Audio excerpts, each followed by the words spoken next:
And now to the men's heavyweight coxed pairs in lane 1, Spain. In lane 2, East Germany. In 3, Romania. Yugoslavia in 4. The defending Olympic and world champions from Italy, the Abagnale brothers in 5. And West Germany in 6. Martin, the Italians, the Abagnale brothers, have had a bad regatta so far. They just scraped into the final, didn't they? That's right, bad regatta, bad season. I remember seeing them at the start of the season in East Germany rowing terribly. And certainly when they came last in the first heat, nobody would bet on them being in the final. But anybody here has a chance of winning, and certainly don't write the Abagnales off yet.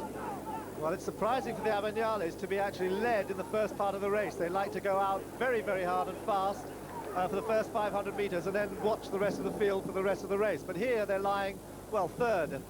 That's right. These Yugoslavian boys, they won a bronze medal last year, and I think they fancy their chances for winning the gold this year. And they realise the only way they're going to do that is by going out and leading the Abagnale brothers. And that's what they've gone to do, last the Abagnales out. The Abagnales have really dominated since 1984, haven't they? And they only really got beaten in 1986 by Steve Redgrave and Andy Holmes, when Andy Holmes and Steve Redgrave went coxed.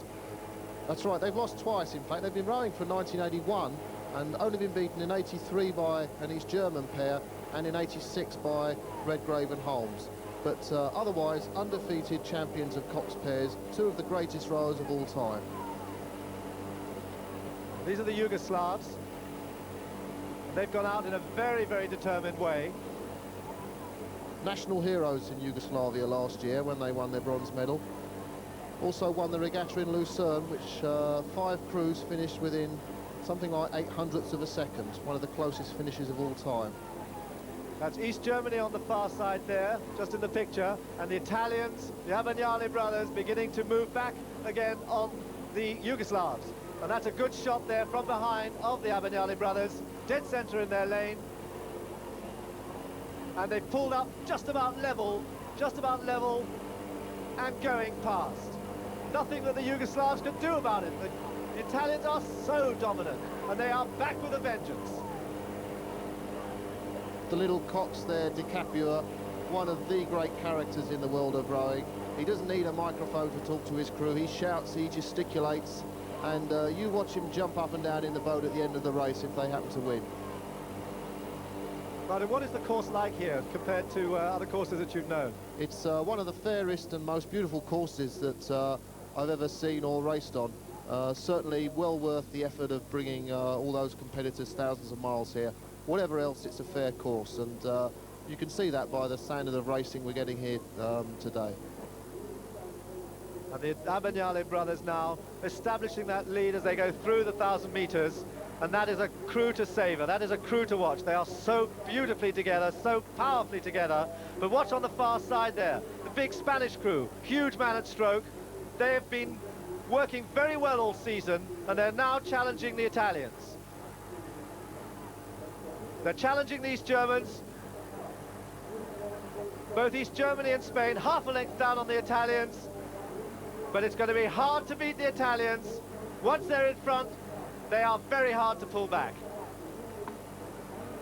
These Spanish are an interesting crew. They've had a lot of money invested in them for the 1992 Olympics. They train on the Olympic course there at Banyoles in Spain, and certainly they're going to be one of the big hopes for Spanish gold in Barcelona when the Olympics come along there.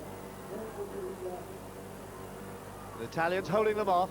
Spain in second place. Yugoslavia, those early leaders, finding the pace too hot, but still holding bronze medal position at this stage with about 400 metres to go.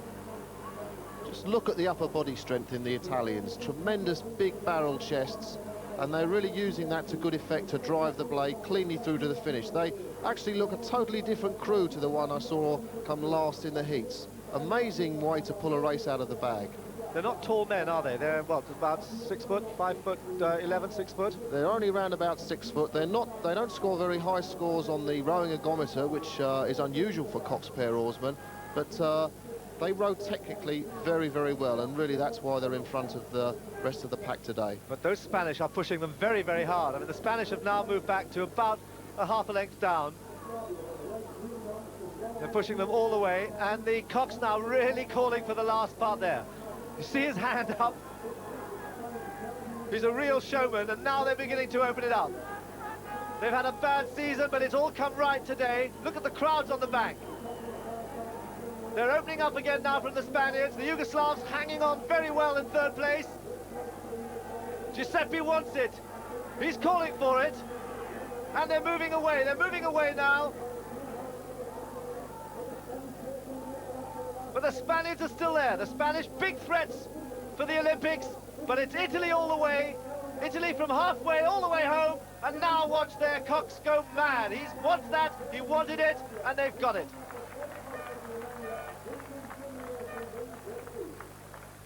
It must be relief as well as triumph for him. They've been on top since 1981. A brilliant recovery for the Italians, the Abagnale brothers.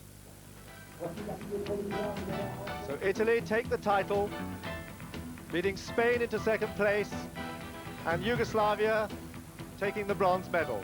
East Germany run out of it in sixth place, nearly 12 seconds behind the winners.